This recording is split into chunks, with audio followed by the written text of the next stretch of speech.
It's kind of crazy to me that I'm recording this on December 1st of 2019, and I have to go back all the way till 2010 to get every single player on this list. The decade of the 2010s is officially over. And because it's over, I think it's time that we have to rank the 10 best baseball players of the last 10 years. I'm pretty sure that we can all agree that Mike Trout is going to be number 1 on this list. But numbers 10 through 2, it's going to get a little bit tough. So make sure you guys fasten in your seatbelts, try and get your prediction hats on, see if you can agree or disagree with any of my picks. And without further ado, let's just jump into it. No time wasted. It's baseball time. Coming in at the number 10 spot, this one's going to be brought to you by our sponsor, SeatGeek. If you're buying any tickets to football games, hockey games, anything like that for Christmas or the holidays, make sure that you use code Fuzzy on SeatGeek to save $20 off. At the number 10 spot, we have Buster Posey. This guy was a Rookie of the Year, an MVP. He won a Gold Glove. He's a 3-time World Series winner, and from 2010 to 2017, he was one of the best, if not the best catcher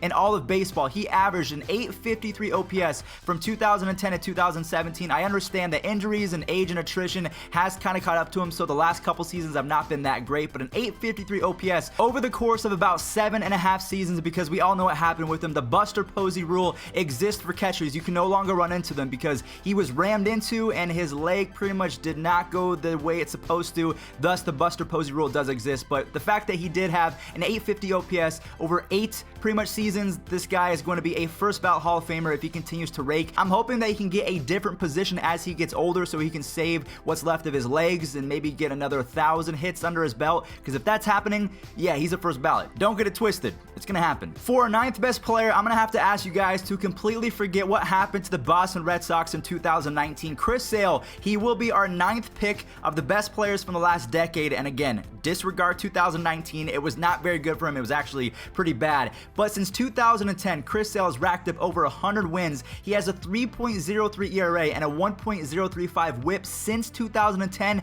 10 seasons for the most part. This guy barely has a 3 ERA. That is amazing. And on top of that, he has 2,000 strikeouts in just 1,600 innings pitched. Chris Sale, one of the nastiest pitchers in baseball history. He has to make this list. There was a few honorable mentions that we will talk about at the very end of this video. I almost put Nolan Arenado at number 9, but Chris Sale, I think he's been a little bit more dominant. As a baseball fan, I would love nothing more than to see Chris Sale come back healthy in 2020 and reclaim his position as the best pitcher in the American League. It's fully possible. I think it is going to happen because, in my opinion, he is going to be healthy, and going forward, he could be the next best pitcher for the next decade.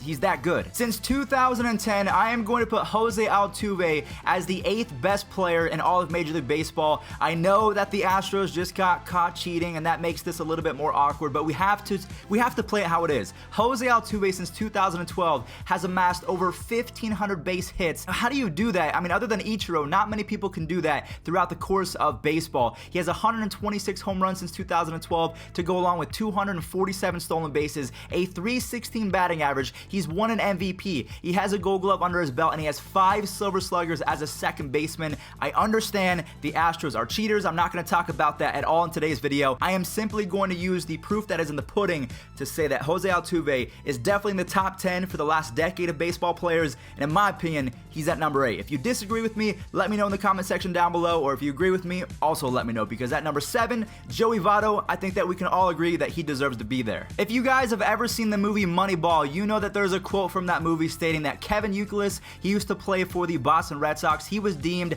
as the Greek god of getting on base. But let's be honest, Joey Votto, the fact that he has led baseball in 7 of the last 10 seasons in on-base percentage, I'm going to go ahead and pass the torch from Kevin Youkilis on over to Joey Votto. I did not understand how good Joey Votto was because growing up I was kind of young. Some of my favorite players were Grady Sizemore and Josh Hamilton, so I was kind of distracted. But since 2010, Joey Votto has 1,532 base hits to go along with 231 home runs, a 944 OPS over the course of 10 seasons. That is ridiculous. And then the cherry on top, he has a Gold Glove. Joey Votto is going to make the Hall of Fame if he continues to get maybe 100 to 150 base hits for the rest of his career. If he could play solid defense, get back to a 275, 280 batting average. Even though he is aging, Joey Joey Votto is going to be all right, and in my opinion, just like a lot of guys on this list, he's a future Hall of Famer. Coming in as the 6th best baseball player of the last decade, we have to go with Adrian Beltre. The reason why I'm giving him the edge over Joey Votto is due to his glove. Over the last 10 seasons, Adrian Beltre has won a Gold Glove 3 separate times while averaging 25 home runs, 89 RBIs,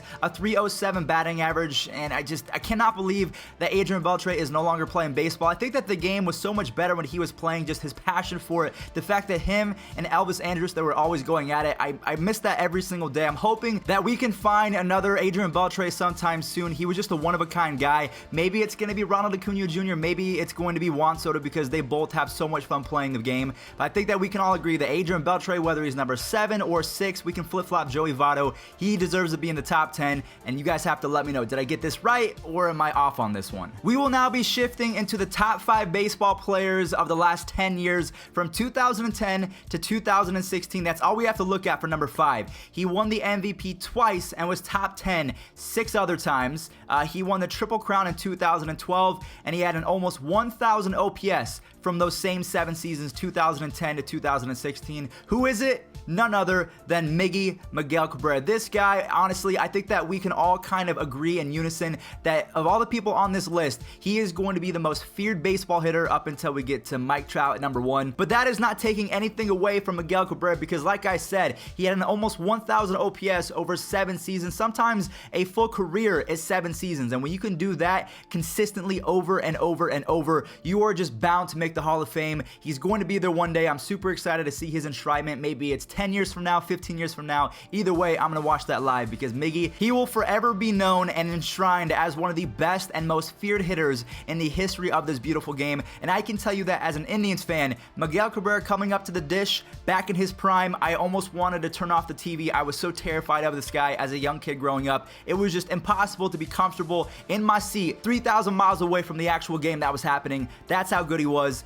Miggy coming in at number 5. Number 4 and number 3, this one's kind of a toss-up, and I'm going to need you guys to let me know in the comment section down below. Who would you put at number 4 and who would you put at number 3? Because we have Justin Verlander and Max Scherzer. It's almost if you put both of their names in a hat and you pick one, you cannot be sad with either of the picks. But at number 4, I'm going to go ahead and slot in Justin Verlander, simply because I think that Scherzer, he does have the upper hand statistical-wise. Does that even make sense? Statistically, there we go. Justin Verlander has always been a household name. From 2010 to 2013, he was pretty solid. Not the best that he's ever been, but he was pretty great. And then in 2014, something happened, whether it was mentally or physically. His ERA ballooned all the way up to 4.54, and that's why I can't put him ahead of Max Scherzer. But in 2015, he was able to figure out what was happening. He saved his career. And then since 2010, if we compile all the stats, he has over 160 wins with a 3.10 ERA. He's won the Cy Young twice, and he also has that elusive MVP as a pitcher, so that almost kind of balanced it out. Yes, he had the 4.5 ERA back in 2014, but then he won an MVP, which almost put me over the top in terms of ranking him above Max Scherzer. I just couldn't do it, because when I read off these stats for Scherzer, I think that I can get you guys as well, but if you pick Verlander, no harm, no foul. I totally get it. Like I mentioned though, I will be picking Max Scherzer as my 3rd best player in the last decade. In 2010, he was good. 2011, same thing. Also in 2012, he was all pretty good. Not great, but ever since 2012 ended, this guy is on the fast track to becoming a first ballot Hall of Famer, and I think that if he's not a first ballot, I don't know what is. Ever since 2012 ended, he has 118 wins, a 2.82 ERA. He's won the Cy Young 3 different times. He's been top 5 in every single season since 2013. That is all in just 7 seasons. I haven't even talked about his whip. I haven't talked about his strikeout numbers. Max Scherzer, when he is angry, I think that he is the best pitcher in the game, especially in the playoffs, because our next player, Clayton Kershaw, amazing in the regular season, not so much in the playoffs, but for this video's sake, we're not going to bring in the postseason to degrade Clayton Kershaw. I can't do that, especially because there's some clips from the 2017 World Series of the Astros whistling, and then home runs were hit because of the whistles. Sorry, tangent. So yes, Justin Verlander and Max Scherzer have both won World Series in the last decade, and unfortunately Clayton Kershaw, he is not in that same category, but he literally is the Mike Trout of pitching. In the regular season, Clayton Kershaw has a 156-61 record.